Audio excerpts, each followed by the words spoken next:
না ধরো ফ্যামিলির ব্যাপারটা যদি আমি বলি, আমি এতটুকু বুঝতে পেরেছি ফ্যামিলি ইজ ভেরি সাপোর্টিভ, এবং তুমি যখন কন্টেন্ট ক্রিয়েট করছো সেখানে আমরা দেখেছি যে তুমি অনেক ফানি ফানি কন্টেন্ট বানাচ্ছো, যেখানে আঙ্কেলকে দেখেছি, আন্টিকে দেখেছি, সবাইকে নিয়ে, এবং তোমার গ্র্যান্ডমাদার মিস রানী হামিদ, যিনি আসলে she is a grandmaster, so আমরা তাকে সবাই চিনি, এটা অনেকেই হয়তো জানেন না, রিসেন্টলি এটা জেনেছিল। তো ফ্যামিলি রিলেশনশিপ গুলো একটু যদি বলো, বা তোমার গ্র্যান্ডমাদারের কথাই যদি বলি, কিভাবে আসলে ইন্সপায়ার করে তোমাকে? আমার আসলে ফ্যামিলিটা খুব ইন্টারেস্টিং ইন দ্য ওয়ে কি তারা সাপোর্টিভ তো এক হওয়া জিনিস, কিন্তু তাদের একটা খুব মজার জিনিস কি, একটা ফ্রেজ আছে না, নো কোয়েশ্চেনস আস্কড। আমিও যে আব্বুকে ভিডিওগুলা করাই, সে জীবনেও জিজ্ঞেস করে না ভিডিওর কনটেক্সট কি হচ্ছে, কেন হচ্ছে। আর এই সাপোর্টিভ এই ব্যাপারটা ইভেন ছোটবেলা থেকে, মনে করো যে কোনো ফাউন্ডেশন ডে, স্পোর্টস ডে, আমি যে পারফর্ম করব সবার আগে ফ্রন্ট সিটে আব্বু আর আম্মু তাদের ক্যামেরা নিয়ে। বাবাও তো আসলে একজন স্টার ফুটবলার, সো তুই মনে কর একটা ভিডিও দেবা কোথাও এরকম বলো যে আমার ফুল ফ্যামিলি এরকম ক্রেজি। হ্যাঁ, মানে ফুল অন ক্রেজি। এটা মানুষ ভাবে যে মানুষ আমাকে স্ক্রিনে দেখে, মানে এই জন্য তারা ভাবে আই এম ক্রেজি।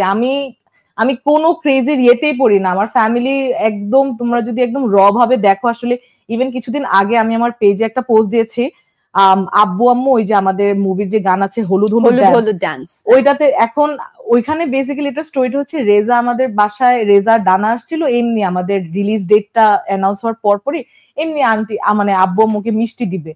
সো এই কথায় ডানা হঠাৎ করে বলে আঙ্কেল চলো নাচি। এখন দেখো এরকম একটা গ্রোন ম্যান সে যে বলবে না কেন নাচবো, তখন বাজে রাত 12:30, কেন নাচবো, কার গানে নাচবো, সে দেখি কি দাঁড়ায় বলে কি চলো নাচি, কোনো নো কোয়েশ্চেনস আস্কড। জীবনেও যে কেন, ইভেন এই মুভিতে কিন্তু এটা একটা সারপ্রাইজ, বা যারা মুভিটা দেখো নাই, আব্বু আম্মুর কিন্তু একটা ক্যামেও আছে। রিয়েলি? হ্যাঁ, একদম শুরুতে। সো এটা আব্বু আম্মু দে প্লেড হাজবেন্ড ওয়াইফ, আর খুবই মজার একটা ক্যামেও, তারা মানে খুব মজার অ্যাক্টিং করেছে। আমার দেখার লোভ আরো বেড়ে গেছে। তোমার ভিডিওগুলোতে যেমন আঙ্কেল আন্টিকে দেখি, সো তোমার মুভিতেও সেইটুকু একদম পুরো ফ্যামিলি প্রোডাকশন। আমার খালি মনে আমার ভাইয়ের ক্যামেও দেওয়া বাকি ছিল, বাকি সবাই মোটামুটি এখানে ইনভলভড। আর তারা মানে এত কোঅপারেটিভ। আমরা তো গাজীপুরের গ্রিন ভিউ গলফ রিসর্টে শুট করছিলাম। আমি খালি আব্বুকে বলছি, আব্বু রিসর্টটাতে আসো, তোমার একটা শট লাগবে। আমি আব্বুকে স্ক্রিপ্ট দেই নাই, কিচ্ছু জিজ্ঞেস করি নাই, আব্বু চলে আসছে। চলে এসে বিশ্বাস করো তারা সারা রাত শুট করছে। এখানে আমি বিরক্ত, কারণ শুটের তো একটা খুব কঠিন না। আমিও এখানে টায়ার্ড যে কখন প্যাক আপ হবে। ওরা দেখি চা খাচ্ছে, গল্প করতেছে, হাঁটতেছে, আব্বু লাইভে গেল, আব্বু ছবি তুলতেছে। মানে এটা আমি বুঝি না যে তারা দুইজনই খুব চিলড আউট, দুইজনই ইকুয়ালি সাপোর্টিভ। আর যেটা বললাম নো কোয়েশ্চেনস আস্কড, কেন, এটা কি ফিল্ম। ইভেন যখন ডাবিং করতেছে, ডাবিং এর সময় তার কোনো টেনশন নাই, হ্যাঁ কি বলতে হবে বলে টলে সে চলে গেছে। মানে মোস্ট চিল পারসন, সবাই কোনো টেনশন নাই, that should be always happy.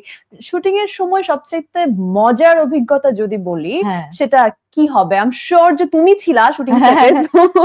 শুটিংটা আমাদের খুব মজা হয়েছে কি, আমরা তো এমনি বিয়ে নিয়ে শুট করছি, আর যেহেতু যে রিসর্টে ছিলাম ওইটাকে একদম বিয়ে বাড়ির মতোই আমাদের সাজাতে হচ্ছে। মানে পুরো রিসর্টটা একটা সেট ছিল। আর বিয়েতে যেমন হয় যে সব ধরনের মানুষ থাকে, আমাদের সেটেও কিন্তু আসলে সব ধরনেরই মানুষ ছিল। আমাদের সিনিয়র আর্টিস্ট ছিল, তো এক একজনের এক একটা মানে এক একজনের এক এক ডিমান্ড, এক এক চাহিদা, কবে কে কখন শুট করবে। তো সবকিছু কিওসের মধ্যেও কিন্তু অনেক মজা ছিল।